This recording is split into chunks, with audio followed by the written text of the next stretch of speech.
Hi. ஆம், இன்னைக்கு IET தான் பார்க்க போறோம். Indian economic development. ஐஇடி வந்து நம்ம ஆஃப்லைன் கிளாஸஸ்ல ஆல்ரெடி சில பேட்சுக்கு ஃபர்ஸ்ட் யூனிட் எடுத்திருந்தோம். Let's quickly look at the syllabus PDF. Indian economic development.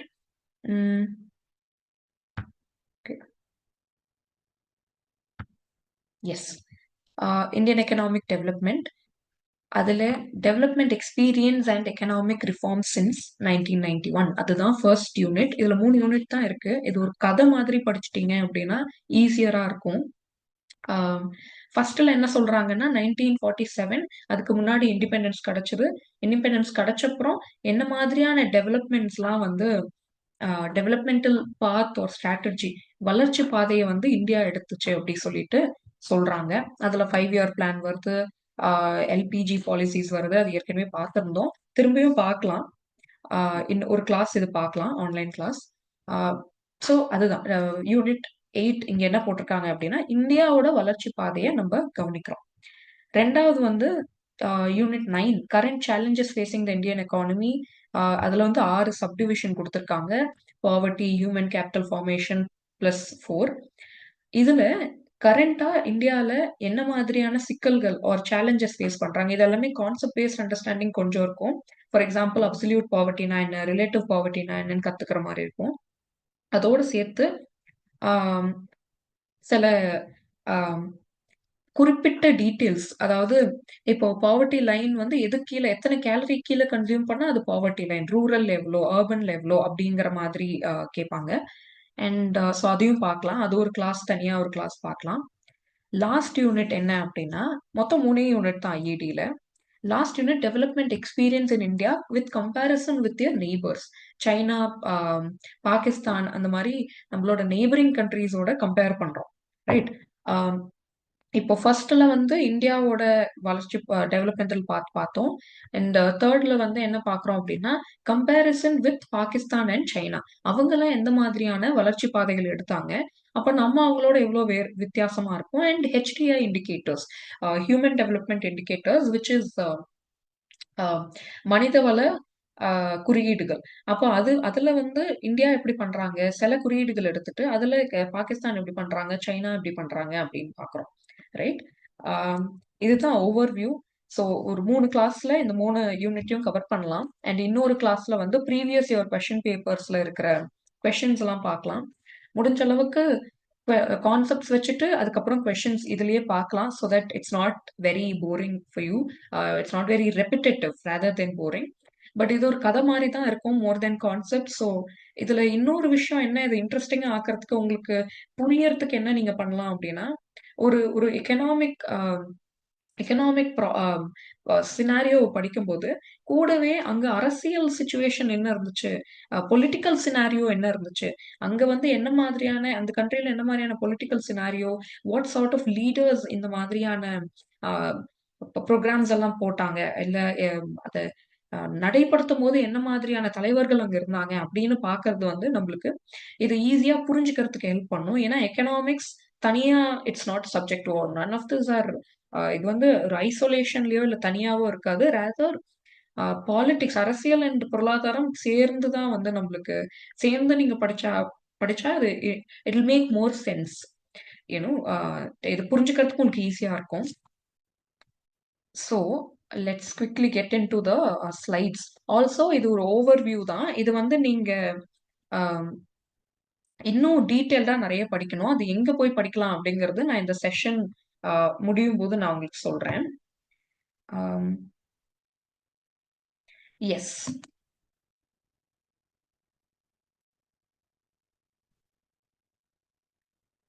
Okay. Comparative development experiences of India and its neighbours. India மற்றும் அதன் அண்டை நாடுகளின் ஒப்பீட்டு பொருளாதார வளர்ச்சி அனுபவங்கள். இப்போ இதுல என்ன, இந்த செஷன்ல என்ன பண்ண போறோம் அப்படின்னா, ஓகே, ஆப்ஜெக்டிவ் என்ன அப்படின்னா இந்தியா, சைனா, பாகிஸ்தான் 1947 பீரியட்க்கு அப்புறம் அவங்க ஆம், என்ன மாதிரியான ஒரு டெவலப்மெண்ட் பாத் எடுக்கிறாங்க, வளர்ச்சி பாதை எடுக்கிறாங்க அப்படின்னு சொல்லிட்டு பார்க்குறோம் ஃபர்ஸ்ட் திங். ஸோ இந்தியா மற்றும் அதன் அடுத்துள்ள நாடுகளான சீனா மற்றும் பாகிஸ்தானின் பல்வேறு பொருளாதார மற்றும் மனித indicator, that is human development indicators ஒப்பிடும் போக்கு கண்டறியவும். ஓகே, அந்த மனிதவள குறியீடுகள், ஹியூமன் டெவலப்மெண்ட் இண்டிகேட்டர்ஸ் அப்படின்னா அவை தங்களின் தற்போதைய வளர்ச்சி நிலையை எட்டுவதற்கு எடுத்துக்கொண்ட வழிகள் மதிப்பிடும். ஓகே, சரி. அப்போ இந்த 3 கண்ட்ரீஸ் பாக்குறீங்க. எது எதுல எந்தெந்த கண்ட்ரீஸ் சிறப்பா பண்ணுது அப்படிங்கிற ஒண்ணு ஞாபகம் வச்சுக்கணும். ஆஹ் அந்த குறியீடுகள் உங்களுக்கு நம்பர்ஸ் ஞாபகம் இல்லை அப்படின்னாலும் 3 கண்ட்ரீஸ்ல எந்த கண்ட்ரீஸ் நல்லா பண்ணுது அப்படிங்கறத ஞாபகம் வச்சுக்கணும். இது 2 ஓரளவுக்கு நீங்க ஞாபகம் வச்சுக்கிறீங்க. இது ஓவரால் உங்களுக்கு பிக்சர் வந்துருச்சு அப்படின்னா இந்த கிளாஸோட அப்ஜெக்டிவ் அதுதான். Then it's nice, it's fine. Okay, முன்னேற்ற பாதை, டெவலப்மெண்டல் பாத், சுதந்திரம் மற்றும் நிறுவல். இந்தியா மற்றும் பாகிஸ்தான் 1947 1947 சுதந்திரமாகின. சீனா தனது மக்கள் குடியரசு 1949 1949 நிறுவியது. ஓகே, இப்போ இந்தியா மற்றும் பாகிஸ்தான் 1947 இந்தியா பாகிஸ்தான் சுதந்திரம் வந்துச்சு. Partition happened. ஓகே,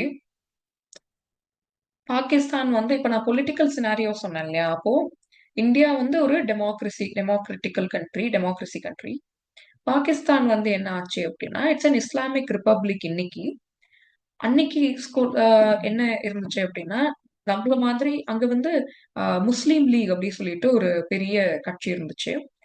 அதுதான் ஒரு ஒரு பெரிய கட்சினா அதுதான். எப்படி இங்க ஐஎன்சி இருந்த இந்தியன் நேஷனல் காங்கிரஸ் இருந்த மாதிரி அங்க முஸ்லீம் லீக் இருந்துச்சு. அதோட சேர்த்து ஸோ என்னன்னா பாகிஸ்தான் 1947 பிரிட்டிஷ் விட்டுட்டு போன அந்த கொலோனியல் சார்ட் ஆஃப் கவர்னன்ஸே கான்ஸ்டியூஷன் ஃப்ரேம் பண்ற வரைக்கும் 1956 கான்ஸ்டியூஷன் ஃப்ரேம் பண்ற வரைக்குமே பாகிஸ்தான் முகமது அலி ஜின்னாவோட தலைமையில அந்த மாதிரியான ஒரு அரசு தான் நடந்துட்டு இருந்துச்சு. வேறஸ் சைனால என்ன நடந்துச்சு அப்படின்னா 1949 முன்னாடி there was a civil war. There was a war between the civil war, உள்நாட்டு கான்ஃபிளிக்ஸ் நிறைய இருந்துச்சு. அப்போ மாவோயிஸ்ட் லீடரா அப்ப 1947 1949 என்ன ஆகுது அப்படின்னா there is this people's republic of China அப்படி சொல்லிட்டு தேர் ஃபைண்டிங். அது CPC, communist party of China, அந்த உருப்பாட்டி பீப்புள்ஸ் ரிப்பப்ளிக் ஆஃப் சைனா அப்படி சொல்லிட்டு சைனாவை ரீஃப்ரேம் பண்றாங்க. 1949 ஒன் ஸ்டேட் ரூல் நடக்குது. அந்த சிபிசிஸ், கம்யூனிஸ்ட் பார்ட்டி ஆஃப் சைனா சைனால அவங்க அவங்க தான் அந்த நாட்டை ஆள்றாங்க. அவங்க வைக்கிற சட்டங்கள் தான் நிறைவேற்றப்படுது. ஸோ 1949 இருந்து இந்த ஒரு செட்டப்க்கு அவங்க மாறுறாங்க. வேற இந்தியா இட்ஸ் பல கட்சிகள் நிக்கிறாங்க. எந்த கட்சி கோட் போடுறோமோ அவங்க தலைவர் ஆகுறாங்க. So democratic country. Okay, 1970s வரையிலும் இங்க ஐந்தாண்டு திட்டங்கள் கொடுத்திருக்கதோ 5 ஆண்டு திட்டங்கள். இந்தியா தனது முதல் 5 ஆண்டு திட்டத்தை 1951 1951 56 வரை ஆண்டுகளுக்கான காலக்கெடுவில் அறிவித்தது. ஓகே, இந்தியாவோட ஃபர்ஸ்ட் 5 இயர் பிளான் 1951 1956 அந்த டைம் பீரியட்ல அறிவிச்சாங்க. அதுதான் ஃபர்ஸ்ட் 5 இயர் பிளான். உங்களுக்கு தெரியும் ஏற்கனவே. பாகிஸ்தான் அதன் முதல் 5 ஆண்டு திட்டத்தை 1956 அறிவித்தது. பாகிஸ்தான் எப்ப அறிவிச்சாங்கன்னு போடுறாங்க. சரி, இப்போது மத்திய கால அபிவிருத்தி, இப்போ டெவலப்மெண்ட்டுக்கு அபிவிருத்தி ஆர் வளர்ச்சி அப்படிங்கிற டேர்ம்ஸ் யூஸ் பண்றாங்க தமிழ்ல. திட்டம் என்று அழைக்கப்படுகிறது. ஓகே, ஸோ மத்திய கால centre or middle scheme, development scheme அப்படிங்கிற மாதிரி கூப்பிடுறாங்க பாகிஸ்தான்ல.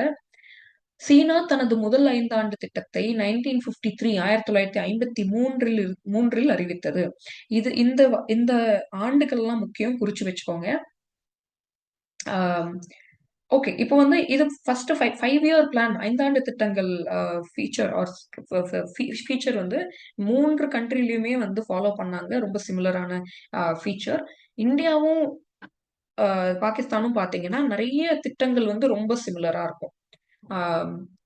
அண்ட் 1970கள் வரைக்குமே இவங்க ஒரு மாதிரி 3 கண்ட்ரியுமே growth ரேட், அதாவது வளர்ச்சி விகிதமும் பெர் கேபிட்டா இன்கம், அதாவது ஒரு தனிநபர் எவ்வளவு சம்பாதிக்கிறாங்க அப்படி சொல்லிட்டு பெர் கேபிட்டா இன்கம் இருக்கு இல்லையா, அதை வச்சு பாவர்ட்டி லெவல், வறுமை கோட்டு கீழே இருக்காங்களா மேல இருக்காங்களான்னு கண்டுபிடிக்கலாம் இல்லையா.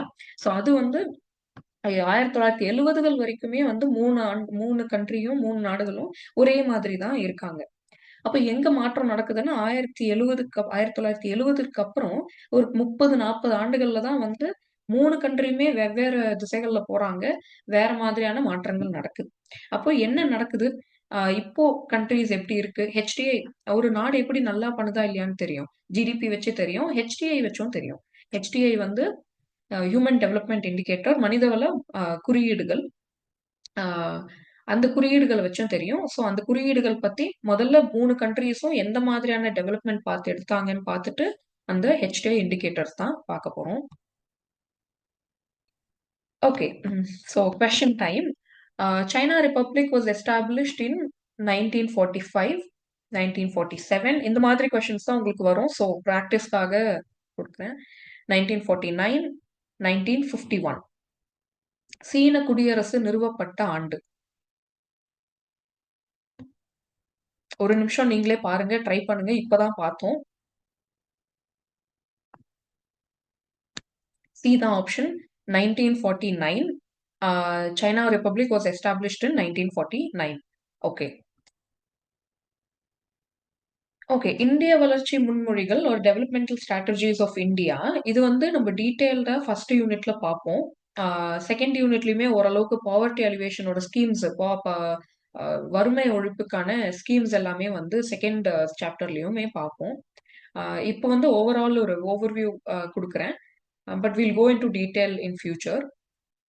ஸோ ஃபர்ஸ்ட் வந்து என்ன பண்றாங்க அப்படின்னா, சவுண்ட் விடுதலை பெற்ற பிறகு நம்மளோட மைண்ட் செட் எப்படி இருக்கு அப்படின்னா, இப்பதான் விடுதலை பெற்றோம், நம்ம எந்த நாட்டையுமே வந்து சார்ந்து இருக்கக்கூடாது அப்படிங்கிற மாதிரியான மனநிலை தான் நம்ம தலைவர்களுக்கு இருந்துச்சு அப்போ.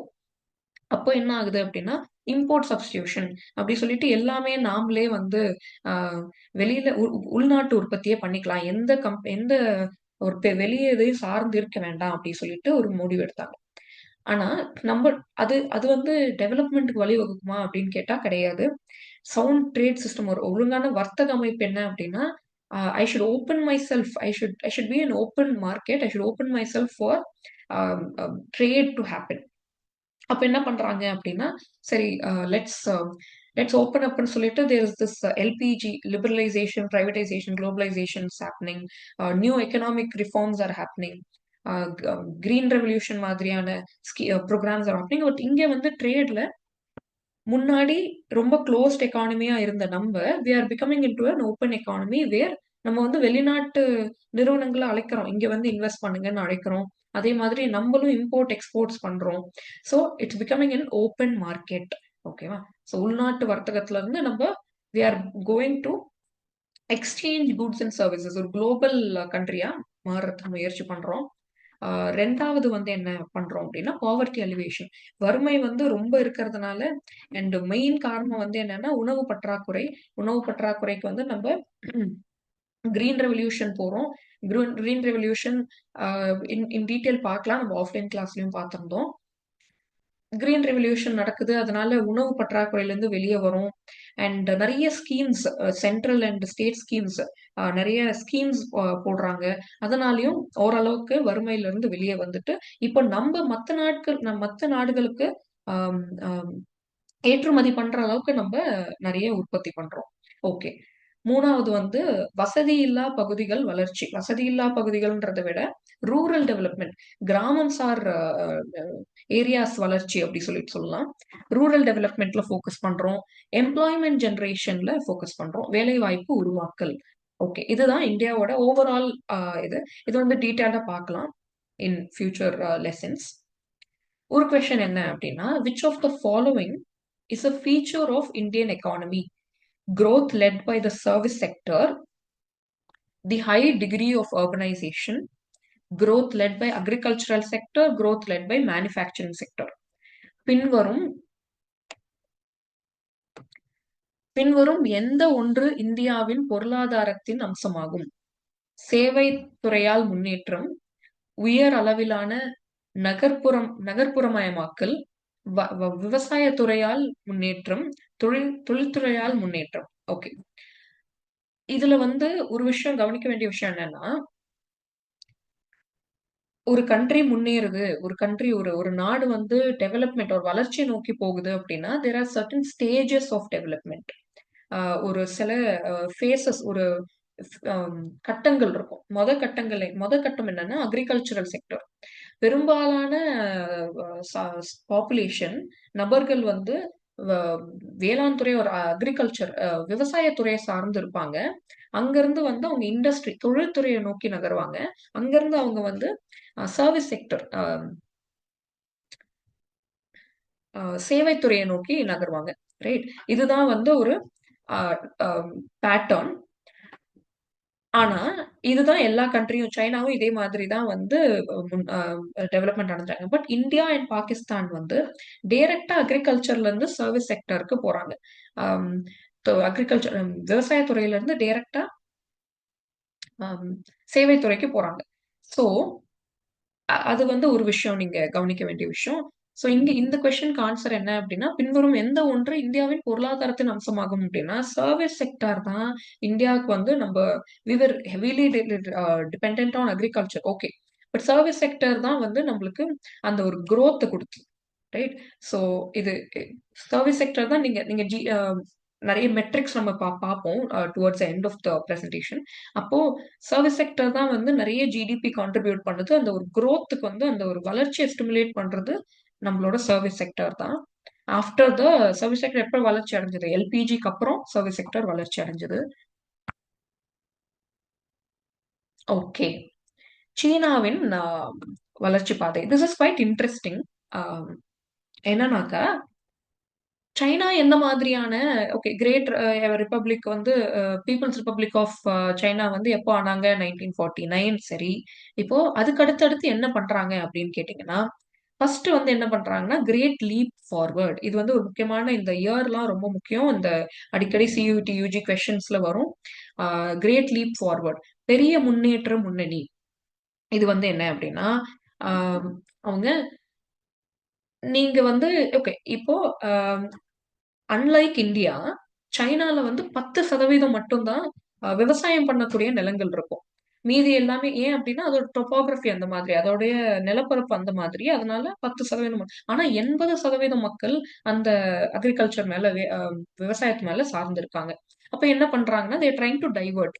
ஆ தொழிற்சாலைகள அ அமைக்க முயற்சி செய்றாங்க. எல்லாருமே வந்து அவங்கவங்க பேக்யார்ட்ல, அவங்க வீட்டு கொல்லையில சின்னதா ஏதாவது தொழிற்சாலை ஆரம்பிங்க. தொழிற்சாலைனா எப்படி சொல்றது? ஹேண்டிகிராஃப்ட்ஸ் நீங்களே ஏதாவது உற்பத்தி செய்ய ஆரம்பிங்க.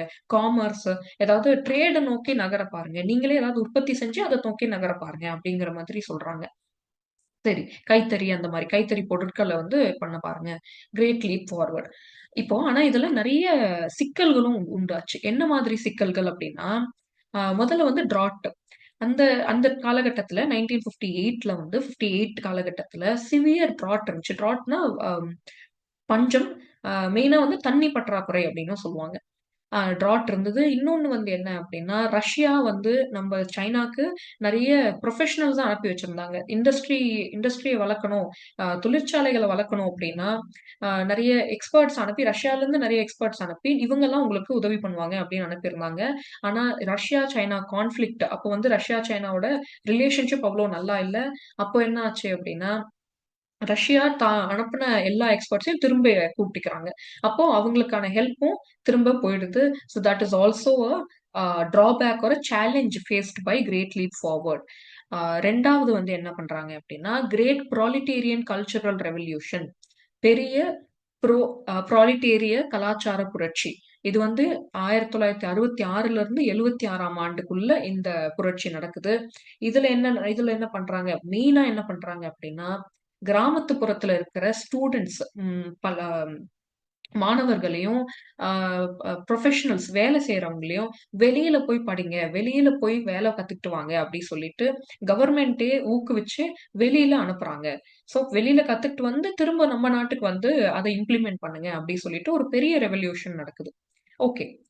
ஆ 3 வந்து என்ன அப்படின்னா, 1978 ஆண்டின் 1978 மாற்றங்கள், changes of 1978 are changes are from 1978 onwards. இதுல மெயினா என்ன நடக்குது அப்படின்னா, இது வந்து கட்டங்களா வந்து இன்னைக்கு சைனா இருக்கிற இன்னைக்கு சைனாவோட எக்கனாமிக் growth எல்லாமே they owe it to their 1978 changes. அது எல்லாத்தோட காரணம் ஆணிவேர் வந்து 1978ல சில ரிஃபார்ம்ஸ் கொண்டு வந்தாங்க. சில முக்கிய சில சில துறைகளுக்கு முக்கியத்துவம் கொடுத்தாங்க. அதனாலதான் இன்னைக்கு அது இந்த அளவுக்கு பெர்ஃபார்ம் பண்ணுது அப்படி சொல்லிட்டு சொல்றாங்க. என்ன அப்படின்னா 1970ஸ்ல அவங்க கட்டங்களா வந்து ஆஹ் ஆஹ் வெளி- ஆஹ் ஆஹ் கட்டங்களா வந்து ரிஃபார்ம்ஸை வந்து இம்ப்ளிமெண்ட் பண்ண ஆரம்பிச்சாங்க, செயல்முறையாக்க ஆரம்பிச்சாங்க. ஃபர்ஸ்ட் என்ன பண்றாங்க அப்படின்னா அக்ரிகல்ச்சர்ல ஃபோக்கஸ் பண்றாங்க. இதெல்லாம் நோட்ஸ், ரன்னிங் நோட்ஸ் எடுத்துக்கோங்க. நான் சொல்லும்போது உங்களுக்கு நான் பிபிடில நான் போட்டிருக்கலாம் இன்னும் டீட்டெயில்டா. பட் உங்கள நிறைய பேர் என்ன பண்றீங்க அப்படின்னா பிபிடில இருக்கிறது அப்படியே எழுதிடுறீங்க நோட்ல. அதனாலதான் நான் பிபிடில அவ்வளோ டீட்டெயில்டா போடாம கீவேர்ட்ஸ் மட்டும் போட்டிருக்கேன். அப்பதான் நீங்க கவனிச்சு உங்களுக்கு என்ன புரிஞ்சுதோ அதை நீங்க நோட்ஸ்ல எழுதுவீங்க. ஸோ கவனிச்சுட்டு நீங்க கீ பாயிண்ட்ஸ் எடுத்துக்கோங்க. அதுக்கப்புறமா நீங்க அதை போயிட்டு பார்க்கும்போது உங்களுக்கு ஞாபகத்துக்கு வரும். ஓகே. ஸோ 1978ல வந்து ஃபர்ஸ்ட் அக்ரிகல்ச்சர். அக்ரிகல்ச்சர் வந்து கம்யூன் சிஸ்டம் அப்படின்னு சொல்லுவாங்க. நிறைய விவசாயிகள் கூடி ஆஹ் அவங்க எல்லா லேண்டையும் ஒன்னா எடுத்துட்டு வந்து விவசாயம் பண்ணுவாங்க. ஓகேவா? அது கம்யூன் சிஸ்டம். கம்யூன் சிஸ்டம் தான் இருந்தது 1978க்கு முன்னாடி. அப்ப அப்ப என்ன பண்றாங்க சைனா அரசு அப்படின்னா, கம்யூன் சிஸ்டமையே பிரிச்சு இண்டிவிஜுவலுக்கு கொடுக்குறாங்க. ஒரு கம்யூன் சிஸ்டம் இருக்கு அப்படின்னா அதை வந்து குட்டி குட்டி லேண்ட்ஸா பிரிச்சு தனி தனி நபர்களுக்கு கொடுத்து, இதுக்கு நீங்க சொந்தக்காரங்க கிடையாது. ஆனா நீங்க வந்து இத விவசாயம் பண்ணிக்கலாம். அறுவடை பண்ணிட்டு அந்த அறுவடையில ஒரு ஒரு பங்கு அரசுக்கு வந்து வரியா செலுத்திட்டு மீதிய நீங்க எடுத்துக்கலாம் அப்படி சொல்லிட்டு ஒரு பெரிய புரட்சியை கொண்டு வராங்க. இது வந்து அக்ரிகல்ச்சரல் செக்டர்ல நடக்குது. முன்னாடி கம்யூன் சிஸ்டம்ல எல்லா வளங்களும் எல்லாருக்கும் சொந்தம். பட் இங்க வந்து கம்யூன் சிஸ்டம்ல நிலம் வந்து அரசுக்கு சொந்தம். பட் அந்த நிலத்துல வந்து நிலத்துல விவசாயம் பண்ணிக்கிட்டு அந்த அறுவடையோட உரிமையை வந்து அவங்க எடுத்துக்கலாம் வரி செலுத்திட்டு. ஓகேவா? சைனா வந்து எப்பயுமே என்ன நம்ம பாகிஸ்தான் இந்தியாவோட வித்தியாசமா பண்ணாங்க அப்படின்னா, China India and Pakistan public sector எல்லாம் பிரைவேட் ஆக்கும்போது, அதாவது பொதுத்துறையெல்லாம் வந்து பிரைவேட் ஆர் தனியார் துறை ஆக்கும்போது, சைனா வந்து பொதுத்துறை ஆர் கவர்மெண்ட் ஓன்டு வந்து அவங்களே வச்சுக்கிட்டாங்க கடைசி வரைக்கும். பட் அதோட யூசேஜ் நீங்க வந்து இது யூஸ் பண்ணிக்கலாம். பட் ஓனர்ஷிப் என்கிட்ட தான் இருக்கும் அப்படிங்கறது தான் வந்து சைனா டிஃபரெண்டா பண்ணினது. They did not privatize public sectors. They always owned land or main government state ஓன்டுன்னு சொல்லுவாங்க. ஸோ எல்லாமே வந்து அவங்க ஸ்டேட் ஓன்டா தான் வச்சிருந்தாங்க. Versus India and Pakistan were privatizing a lot of industries, land and a lot of other stuff. So first கட்டத்துல agriculture commune சிஸ்டம்ல இருந்து இண்டிவிஜுவலா நீங்க பண்ணிக்கலாம் அப்படின்ட்டு. ரெண்டாவது ஃபேஸ்ல என்ன பண்றாங்கன்னா இண்டஸ்ட்ரீஸ்.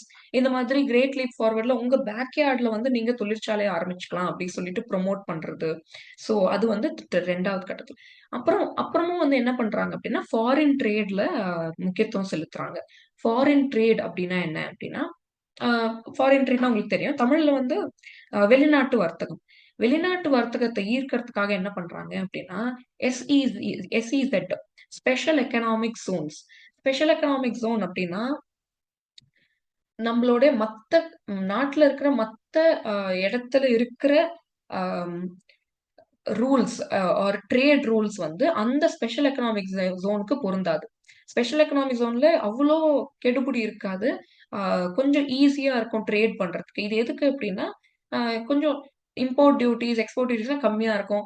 அப்போ மற்ற நாடுகள் வந்து நம்ம கூட வர்த்தகம் வச்சுக்கிறதுக்கு நம்ம ஊக்குவிக்கிறோம். ஓகேவா? சோ அதுதான் ஸ்பெஷல் எக்கனாமிக் ஜோன். கொஞ்சம் லிபரலா இருக்கும். நம்மளோட இந்தியால லிபரலைசேஷன் பாலிசிஸ் வந்துச்சு இல்லையா? Same thing applies here.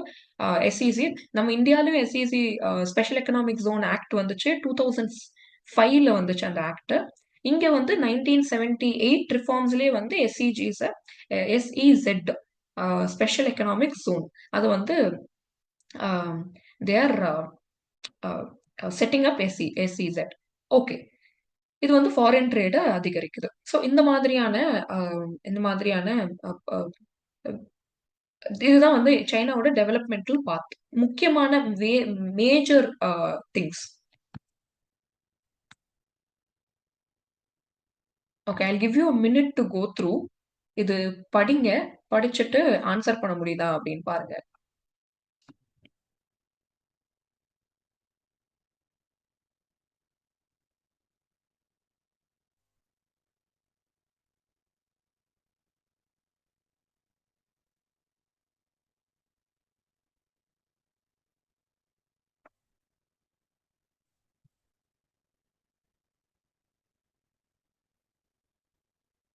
Okay, arrange the given events in chronological order and choose the correct alternative.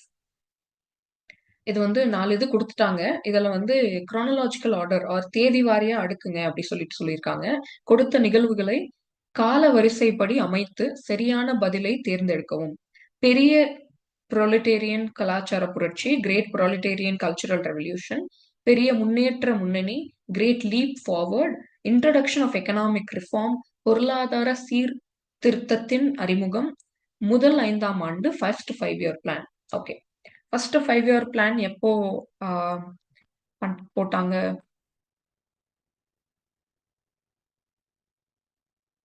First 5 year plan 1953ல வந்திருக்கு. ஓகே.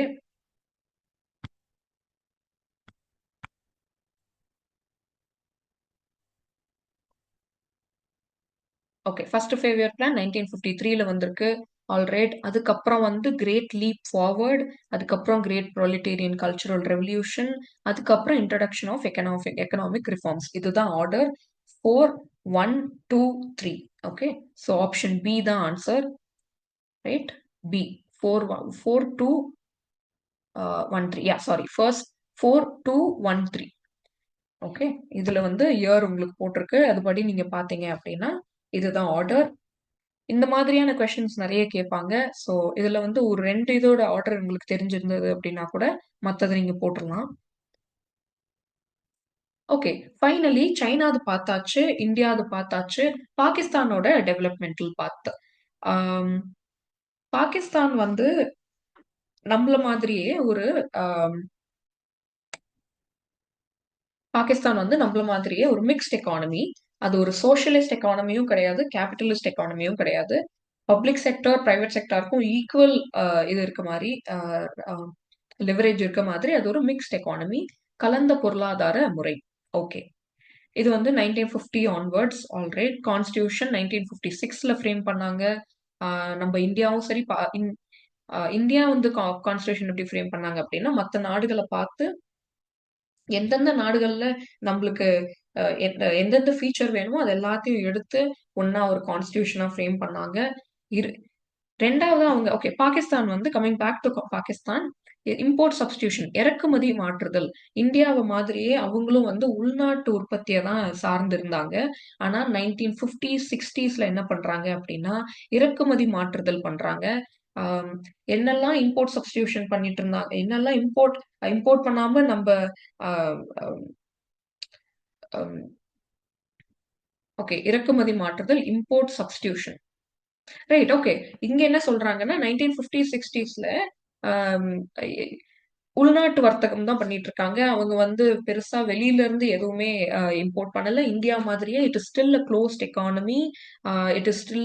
ஆனா இந்தியா மாதிரியே அவங்களும் ஓப்பன் அப் பண்றாங்க. பட் லேட்டர் ஸ்டேஜ்ல பண்றாங்க. Import substitution. 3வது வந்து பசுமை மாற்றம், கிரீன் டிரான்ஸ்ஃபர்மேஷன், கிரீன் ரெவல்யூஷன்னு சொல்லலாம். இந்தியாவை மாதிரியே மெக்கனைஸ் பண்றாங்க. நீங்க முன்னாடி கையில பண்ணது எல்லாமே வந்து இப்போ மிஷின்ஸ், டிராக்டர்ஸ் மாதிரியான மிஷின்ஸ் எடுத்துட்டு வராங்க. அண்ட் ஊக்குவிக்கிறாங்க நிறைய பேரை வந்து இன்னும் கொஞ்சம் அக்ரிகல்ச்சர்ல போறதுக்கு. அண்ட் லோன்ஸ் மாதிரி they are giving funds. And so that is green transformation. So just go through these years.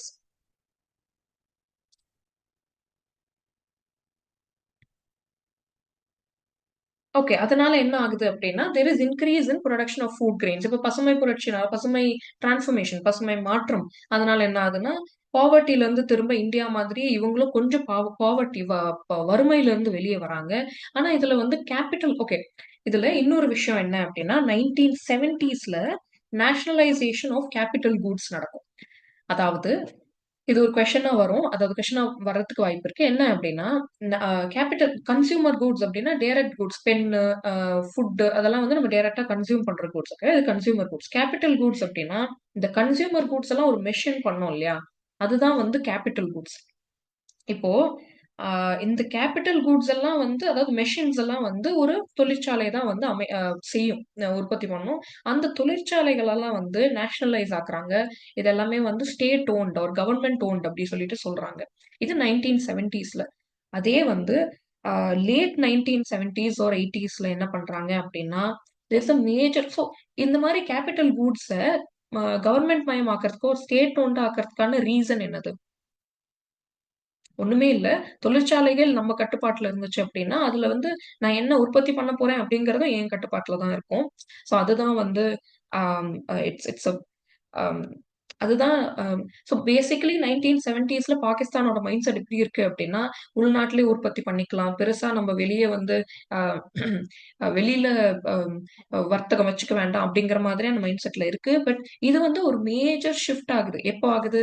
1970ஸோட எண்ட்லயும் 1980ஸ்லயும் ஆகுது. 1970ஸ் எண்ட்ல என்ன ஆகுது அப்படின்னா, there is denationalisation and encouragement of private sector.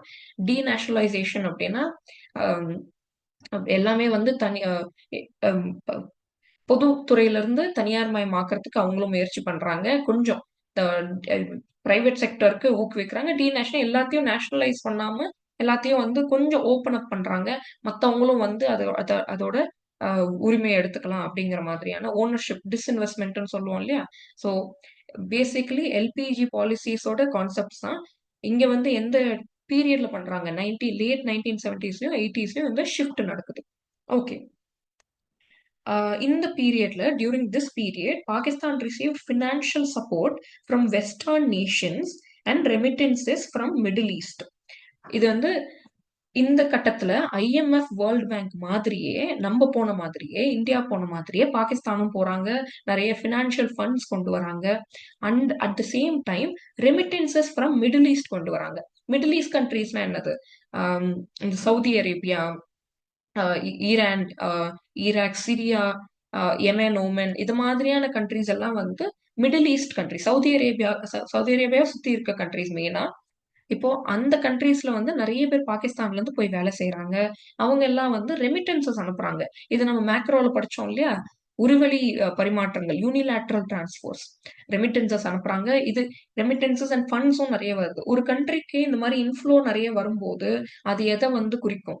அது எக்கனாமிக் growth ஸ்டிமுலேட் பண்ணும். பொருளாதார வளர்ச்சிய தூண்டிவிடும். ரைட்? ஸோ அந்த மாதிரி இது வந்து இதெல்லாம் வந்து பொருளாதார வளர்ச்சிய தூண்டி விடுறதுக்கு ரொம்ப உபயோகமா இருந்துச்சு அந்த டைம்ல. ஸோ இதுதான் வந்து பாகிஸ்தானோட டெவலப்மெண்டல் பாத்.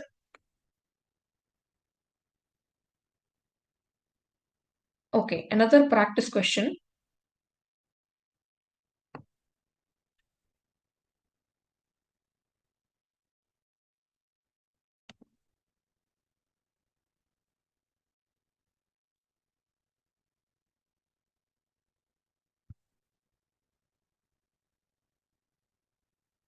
ஓகே.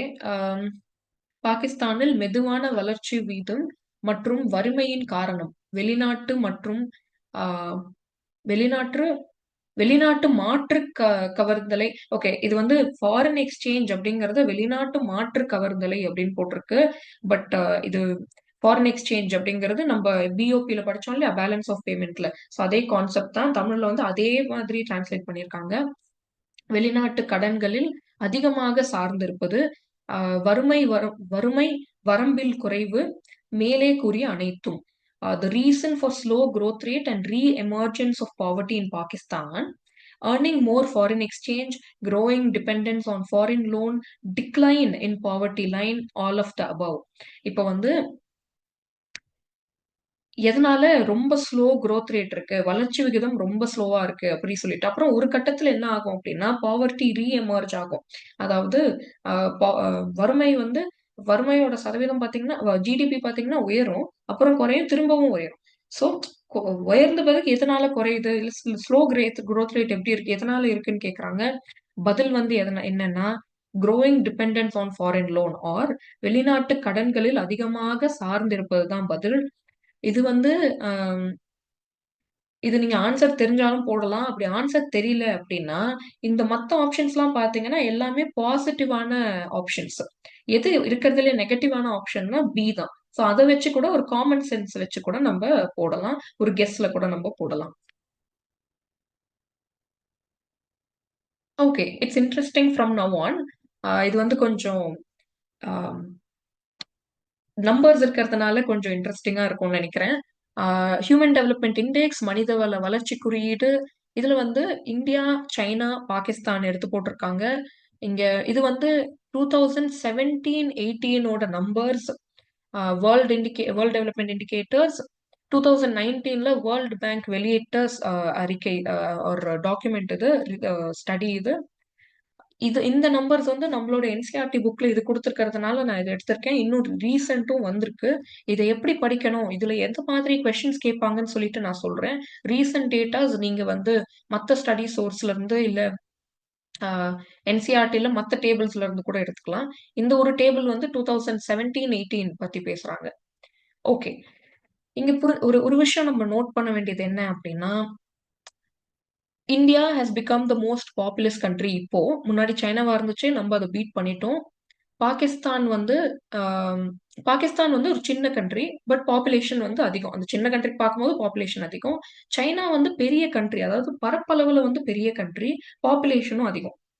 பரப்பளவுல பெரிய கண்ட்ரியா இருக்கிறதுனால லாபம் என்ன அப்டின்னா, டென்சிட்டி வந்து உங்களுக்கு கம்மியா இருக்கும்.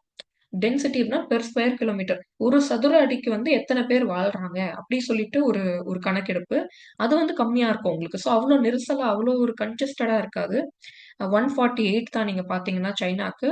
அதே இந்தியாவுக்கு பார்த்தீங்கன்னா 455 which is very very high. அதனால தான் வந்து இப்ப நீங்க சிட்டீஸ்லலாம் ரொம்ப கூட்ட நெரிசலா இருக்கு. ஒரு சென்னை மாதிரியான சிட்டீஸ்ல இல்ல மும்பை மாரியான ஒரு சிட்டீஸ்ல வந்து உங்களுக்கு ரொம்ப நெரிசலா இருக்குன்னா காரணம் இதான். பரப்பளவு கம்மி. அந்த சிட்டியோட வரம்பு இவ்வளோதான். ஆனா அதுல அவ்ளோ பேர் வரும்போது டென்சிட்டி பெர் ஸ்கொயர் கிலோமீட்டர் கம்மியாகுது. அப்படிங்கிறது தான் மேட்டர். அ இந்தியா இந்தியால வந்து 455. ஸோ இந்தியால பரப்பளவு கம்மி. பட் பாப்புலேஷன் அதிகம். ஸோ டென்சிட்டியும் அதிகமா இருக்கு per square kilometre. Sex ratio 3ம் சேர்ந்தாப்ல செக்ஸ் ரேஷியோல they have a female bias against female children or girl children. Girl children வேண்டாம் அப்படின்ட்டு பெண் குழந்தைகள் வேண்டான்ட்டு தேர் ஆல் ஆண் குழந்தைகள் மட்டுமே பெத்துக்கிறதுனால என்ன ஆகுது அப்படின்னா செக்ஸ் ரேஷியோ அடி வாங்குது. அதுலயும் ரொம்ப கம்மியா இருக்கிறது இந்தியா 924 தான். Which is a very bad sign. But okay. அதுக்காக வந்து இப்ப நிறைய ஸ்கீம்ஸ் அண்ட் இப்ப நிறைய பாலிசிஸ் எடுத்துட்டு வராங்க. அது டெவலப்மெண்ட் ப்ரோக்ராம்ஸ் எடுத்துட்டு வராங்க. எனிவேஸ் இந்தியா ரொம்ப கம்மியா இருக்கு அதுல. ஸோ இது ஒரு கொஸ்டினா வரலாம். விச் கண்ட்ரி எந்த கீழ்கண்டவற்றில் எந்த நாடு செக்ஸ் ரேஷியோல வந்து ரொம்ப கம்மியா இருக்கு அப்படி சொல்லிட்டு இந்தியா, சைனா, பாகிஸ்தான் அந்த மாரி வேற ஏதாவது யுஎஸ் அந்த மாரி குடுக்கலாம். அப்ப நீங்க இந்தியா டிக் பண்ணணும். சைனாவையும், பாகிஸ்தானையும் பார்த்தீங்கன்னா, சைனா பெட்டரா இருக்கு. ஓகே. ஃபெர்டிலிட்டி ரேட் அப்டின்னா என்ன அப்டின்னு கேட்டீங்கன்னா, ஒரு வுமன் ஒரு பெண் எவ்வளவு குழந்தைகள ஈன்றெடுக்குறாங்க அவங்களோட வாழ்நாட்ல அப்டி சொல்லிட்டு ஒரு ஒரு ஒரு கணக்கெடுப்பு. ஃபெர்டிலிட்டி ரேட் அது வந்து பாகிஸ்தான்ல அதிகமா இருக்கும். 3.6 பாகிஸ்தான்ல அதிகமா இருக்கு. அதுக்கப்புறம் இந்தியால இருக்கு. அதுக்கப்புறம் சைனா 1.7. ஓகே. அர்பனைசேஷன் அர்பனைசேஷன் வந்து பாகிஸ்தான் ஒரு இடத்துல எங்க நம்மள விட இதுவா அதிகமா இருக்கு அப்படின்னு கேட்டீங்கன்னா, நம்பர் ஆஃப் சதவீத மக்கள் சிட்டீஸ்ல, அர்பன் கண்ட்ரீஸ்ல, அர்பன் ஏரியாஸ்ல இருக்கிறாங்க அப்படி சொல்லிட்டு. அதுல அதிகமா இருக்கு. 37% 37% சிட்டீஸ்ல வாழ்றாங்க. வேறாஸ் நீங்க இந்தியால பார்த்தீங்கன்னா 34% தான் இருக்காங்க. ஓகே. ஜிடிபி மொத்த உள்நாட்டு உற்பத்தி. குரோத் ஆஃப் ஜிடிபி பெர்சென்ட் இதுவுமே வந்து 1980, 90 அந்த இது குடுத்திருக்காங்க ஒரு சைடு. 2000 டூ 2010 இது வந்து ஒரு சைடு குடுத்திருக்காங்க. இதுல என்ன தெரியுது? ஜிடிபி வந்து உள்நாட்டு மொத்த உற்பத்தி. மேக்ரோ எக்கனாமிக்ஸ்ல 3 வழி படிச்சிருக்கோம். ஒண்ணு வந்து இன்கம் மெத்தட், இன்னொன்னு எக்ஸ்பெண்டிச்சர் மெத்தட், இன்னொன்னு GVA cross value added method. இது எல்லாத்துக்கும் தமிழ்ல வந்து ஆம், தமிழ் மீடியம் பசங்க நீங்க அன்னைக்கு ஆஃப்லைன் கிளாஸ்ல எனக்கு ஞாபகம் இருக்கு. நீங்க அழகா சொன்னீங்க தமிழ்ல என்னன்ட்டு. ஸோ ஐ திங்க் உங்களுக்கு தெரியல அப்படின்னா உங்க ஃப்ரெண்ட்ஸ் கிட்ட கேளுங்க தமிழ்ல என்னன்ட்டு. நெக்ஸ்ட் நான் முடிஞ்ச அளவுக்கு எல்லாமே தமிழ் டிரான்ஸ்லேஷனும் போட்டிருக்கிறேன். ஆல்ரைட். ஸோ இங்க என்ன அப்படின்னா growth ஆஃப் ஜிடிபி. இங்க நீங்க ஓகே இங்க வந்து ஓகே நம்பர்ஸ் சில நம்பர்ஸ் குடுத்துருக்காங்க. இதுல இருந்து வாட் டு வி இன்ஃபர்? இந்த நம்பர்ஸ்ல இருந்து என்ன நம்மளுக்கு கிடைக்குது அப்படின்னா, 1980 90 காலங்கள்ல 5% growth rate வர்றதுக்கே நெறைய கண்ட்ரீஸ் வந்து ரொம்ப சிரமப்பட்டாங்க. அப்படி இருக்கிற ஒரு காலத்துல சைனா வந்து they doubled their growth rate, which is 10%, which is actually quite impressive. அது ஒரு பெரிய ஒரு ஒரு ஒரு நம்பர். இது வந்து அவங்களோட குரோத் பார்த்தோம் இல்லையா? அதோடைய வெளிப்பாடு தான் 10.3. வேறஸ் அதெல்லாம் பண்ணதுனால அவங்களுக்கு ஆக்சுவலி ஒரு குரோத் இருந்திருக்கு. வேறஸ் இந்தியா வந்து 5.7%ல இருக்காங்க. அண்ட் பாகிஸ்தான் வந்து 6.3%ல இருக்காங்க. 2010 20 2000 அண்ட் 2010ல பாத்தீங்கன்னா இந்தியா 7.4 எல்பிஜி ரிஃபார்ம்ஸ் எல்லாம் வந்திருக்கு இல்லையா? ஸோ அதுல என்ன டைரக்டா 5.7ல இருந்து 7.4, ஒரு ஒரு 1 ஒரு 2%, ஆல்மோஸ்ட் 2% இன்க்ரீஸ் பார்த்திருக்காங்க இந்தியா. ஸோ வெராஸ் சைனா வந்து அதே அதே மெயின்டைன் பண்றாங்க. பட் பாகிஸ்தான் வந்து 6.3ல இருந்து 4.7க்கு கம்மியா இருக்காங்க. இது எதனால இருக்கலாம் அப்படின்னா பொலிட்டிக்கல் இன்ஸ்டபிலிட்டினால இருக்கலாம். பாவர்ட்டி வந்துச்சு, okay, slow rate of poverty, but again slow rate of growth leading poverty. ஆனால் பொலிட்டிக்கல் இன்ஸ்டெபிலிட்டி, இந்தியா பாகிஸ்தான் போர் நடந்தது இல்லையா? அந்த காலகட்டத்துல இந்தியா பாகிஸ்தான் கான்ஃபிளிக்ட் நிறைய வந்துட்டு இருக்கும். அதனால வந்து அவங்களுடைய ஜிடிபியும் குறையறதுக்கான வாய்ப்பு இருக்கு அப்படி சொல்லிட்டு ரிசர்ச்சர் சொல்றாங்க. But this is the matrix. துறைவாரி வளர்ச்சி, trends in output growth in different sectors. இதுவுமே வந்து 2018 வரைக்கும் தான் கொடுத்துருக்காங்க இதுல டேட்டா. ஓகே, இதுல என்ன பார்க்கலாம் அப்படின்னா இந்தியால 1980 90 காலங்கள்ல வந்து அக்ரிகல்ச்சர்ல 3.1% பீப்புள் இருக்காங்க. 3. Output growth in different sectors. Okay, இது வந்து அவுட்புட் growth. அதாவது இப்ப நம்ம ஜிடிபி பார்த்தோம் இல்லையா? இப்ப இது ஜிடிபி 5.7 அப்படிங்கிறது ஜிடிபி. ஆனா அந்த 5.7 வந்து எப்படி பிரிச்சு போட்டிருக்காங்க பாருங்க. அந்த 5.7 வந்து 3 துறையும் சேர்ந்து தான் வருது. அக்ரிகல்ச்சர், இண்டஸ்ட்ரி, சர்வீஸும் சேர்ந்து வருது. அப்ப எந்தெந்த துறை எவ்வளவு கான்ட்ரிபியூட் பண்ணியிருக்காங்க, எவ்வளவு பங்களிச்சிருக்காங்க அப்படி சொல்லிட்டு இதுல காமிக்கிறாங்க. இந்தியா வந்து 1980 90ல வந்து அக்ரிகல்ச்சர் கம்மியாவும், இண்டஸ்ட்ரி 7.4ம், இண்டஸ்ட்ரி அண்ட் சர்வீஸ் ஓரளவுக்கு 7.4 6.9, அக்ரிகல்ச்சர்ல கம்மியா தான் கான்ட்ரிபியூட் பண்ணியிருக்காங்க. வேறஸ் 2014 அண்ட் 18லயும் பெரிய வேறுபாடு இல்ல. பட் பாகிஸ்தான்ல வந்து இண்டஸ்ட்ரி வந்து 7.7ல இருந்து 4.8ஆ குறைஞ்சிருக்கு. அதாவது தொழிற்சாலையோட பங்களிப்பு ஜிடிபிக்கு 7.7ல இருந்து 4.8ஆ குறைஞ்சிருக்கு. சர்வீஸுமே வந்து 6.8ல இருந்து 5ஆ குறைஞ்சிருக்கு. இது ஒரு question. I'll give you 2 minutes. பாருங்க.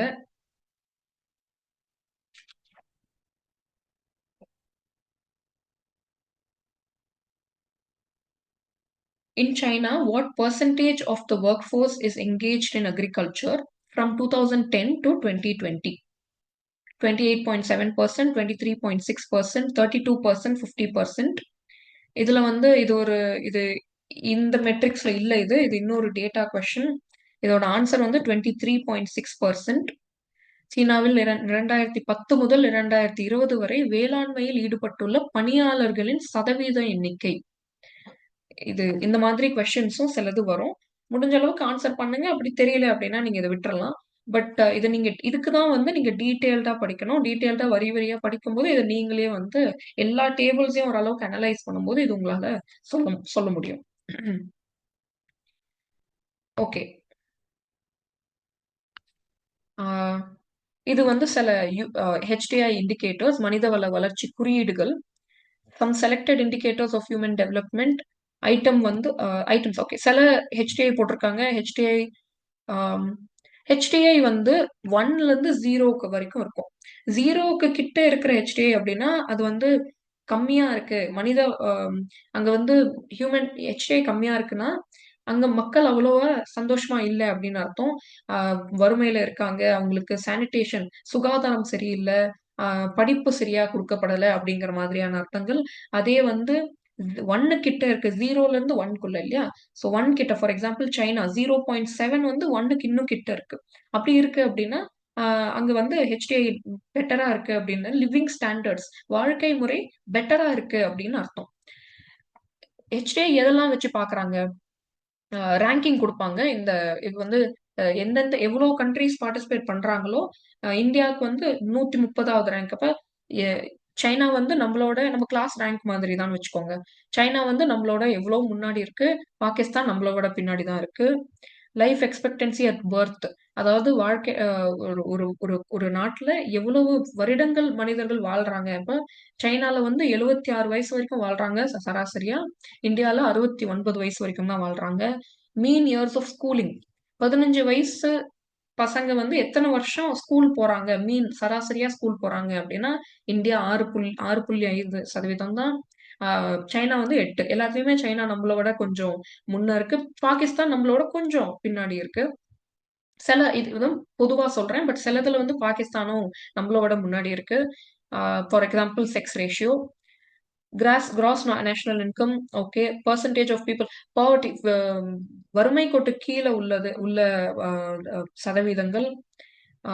இதுவுமே வந்து ஹியூமன் டெவலப்மென்ட் இண்டெக்ஸ் வந்து யார் விடுறாங்க? UNDP விடுறாங்க. யுனைட்டட் நேஷனல் டெவலப்மென்ட் புரோகிராம் இவங்க விடுறாங்க. இந்த இந்த ரிப்போர்ட் இந்த ரிப்போர்ட் வந்து இது வந்து எப்படி பண்ணுவாங்க? இது ஒரு சர்வே மாரி எடுத்து கணக்கெடுப்பு எடுத்து அவங்க போடுறாங்க. இது வந்து human development report of 2019 and 20. இது ரீசென்ட் ரிப்போர்ட்ஸும் வந்திருக்கு. ஆம், பட் இந்த ரிப்போர்ட் தான் NCERTல இருக்குங்கிறதுனால அதை எடுத்து நம்ம எக்ஸ்பிளைன் பண்ணலாம். இது எதுக்கு அப்படின்னா, HDI எதெல்லாம் வச்சு கால்குலேட் பண்றாங்க அப்படின்னு பார்த்துக்கோங்க. இன்ஃபேன்ட் மார்ட்டாலிட்டி ரேட் அதாவது குழந்தை இறப்பு விகிதம், மெட்டர்னல் மார்ட்டாலிட்டி ரேட், தாயார் இறக்கும் விகிதம்.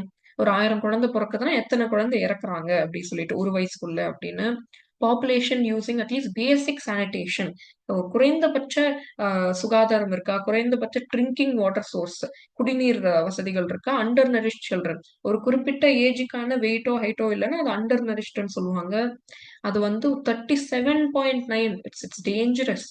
அவ்ளோ சில்ட்ரன் வந்து 37% குழந்தைகள் வந்து அண்டர் நரிஷ்டா இருக்காங்க அப்படின்னு சொல்றாங்க. ஆ and percentage using at least basic sanitation. 60% மக்கள் வந்து பேசிக் சுகாதாரத்தை யூஸ் பண்றாங்க. அப்ப மீதி 40% யூஸ் பண்ணல அப்படின்னு அர்த்தம்.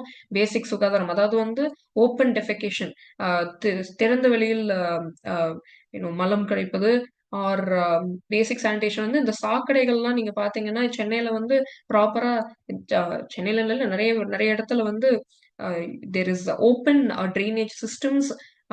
திறந்த அந்த சாக்கடைகள்லாம் திறந்திருக்கும். அந்த மாதிரியான நிறைய கிரைட்டீரியாஸ் இருக்கும். நீங்க UNDP வெப்சைட் போனீங்கன்னா நிறைய கிரைட்டீரியாஸ் இருக்கும். இந்த சர்வேஸ்லாம் எப்படி எடுக்குறாங்க அப்படி சொல்லிட்டு. விருப்பம் இருந்தா நீங்க போய் பார்க்கலாம். ஓகே. ஸோ இதுதான் வந்து இதுல நீங்க பொதுவா தெரிஞ்சுக்க வேண்டிய சில மெயினானது என்னன்னா, HDI வேல்யூ கண்டிப்பா தெரிஞ்சுக்கணும். அது கேட்பாங்க. எப்படி கேட்பாங்க அப்படின்னா, இந்தியாவோட HDI வேல்யூ ரீசென்ட்டா என்னது? இப்ப 2022ல ஒரு ரிப்போர்ட் வந்துச்சுன்னு நெனைக்கிறேன். அந்த ரிப்போர்ட்ல இந்தியாவோட வேல்யூ என்ன? 0.644 அப்படின்னு நெனைக்கிறேன். ஸோ அது நீங்க போடணும். அந்த ஆப்ஷன் நீங்க டிக் பண்ற மாரி இருக்கும். Last question. Full form of UNDP என்னதுன்னு கேட்டிருக்காங்க. ஆன்சர் வந்து யுனைடெட் நேஷன் டெவலப்மென்ட் புரோகிராம். ஐக்கிய நாடுகளின் அபிவிருத்தி திட்டம். அதுதான் ஆன்சர். ஓகே. அதோட what have we seen? 3 India, China, பாகிஸ்தானோட வளர்ச்சி முறைகள் பார்த்திருக்கோம். பிளஸ் அது வந்து HDIல என்ன மாரி இருக்கு? GDP என்ன மாரி இருக்கு? அதோட துறைவாரி வளர்ச்சி எப்படி இருக்கு? அண்ட் ஹியூமன் டெவலப்மென்ட் HDI வந்து என்ன மாதிரி சில மனிதவள குறியீடுகள்ல வந்து எது பெட்டரா பண்ணுது, எது நல்லா பண்ணல அப்படி சொல்லிட்டு பார்த்திருப்போம். இதுல இன்னொன்னு நான் உங்களுக்கு என்ன காட்டணும்னு நினைச்சேன்னா, இத இன்னும் டீட்டெயில்டா நீங்க போய் படிக்கணும். அதுக்கு எங்க போய் படிக்கலாம்னா, உங்க ஹைடெக் லேப்லயோ இல்ல டேப்லயோ போயிட்டு NCERT எக்கனாமிக்ஸ் IEDன்னு போடுங்க. NCERT Indian economic development class 12 PDF அப்படின்னு போட்டீங்க அப்படின்னா ஃபர்ஸ்ட் இருக்கிற லிங்க்லயே வந்துரும். அதுல வந்து இதுதான் உங்களோட ஐஐடி புக்கு, என்சிஆர்டி புக்கு. இது மேக்ரோ அண்ட் மைக்ரோ நிறைய பேரோட உங்களோட லைப்ரரியிலே இருக்கு அப்படின்னு நீங்க சொன்னீங்க. ஸோ அதே மாதிரி ஐஐடிக்குமே வந்து என்சிஆர்டி புக் ஒன்று இருக்கும். டவுன்லோட் கம்ப்ளீட் புக் அப்படின்னு நீங்க கொடுத்தீங்கன்னா அது டவுன்லோட் ஆயிடும். அதுல நீங்க ஒரு ஒரு சாப்டரா நீங்க இப்படி ஃபோல்டர் வைஸ் வந்துடும், போய் பார்த்துக்கலாம். ஸோ அங்க போனீங்க அப்படின்னா எல்லா சாப்டரும் நீங்க டீட்டெயில்டா படிக்கலாம். ஓகேவா? ஸோ இதுதான் அந்த லாஸ்ட் சாப்டர். ஒரு 15 20 பக்கம் தான் இருக்கும். நீங்க டீடைல்டா படிக்கலாம். அந்த டேபிள்ஸையும் நீங்க டீடைல்டா அனலைஸ் பண்ணலாம். Okay. So that's all for today's session. அடுத்த செஷன்ல வந்து நம்ம மீதி 2 சாப்டர்ஸ் பார்க்கலாம். அண்ட் ஏபிஓட ரிசல்ட்ஸ் வந்திருக்கு. ஏபிஓட நெக்ஸ்ட் ரவுண்டுக்கு ஷார்ட் லிஸ்ட் ஆன எல்லாருக்கும் வாழ்த்துக்கள். இன்டர்வியூக்கு நல்லா ப்ரிப்பேர் பண்ணுங்க. சப்போஸ் ஷார்ட் லிஸ்ட் ஆகலைன்னா பரவாயில்ல, அதுக்காக டோன்ட் வரி. திஸ் இன்னும் 2 ரவுண்ட் இருக்கு, என்சியூஇடி யூஜி இருக்கு, நிறைய எக்ஸாம்ஸ் எழுதுறீங்க. So it's fine. So yeah, thank you.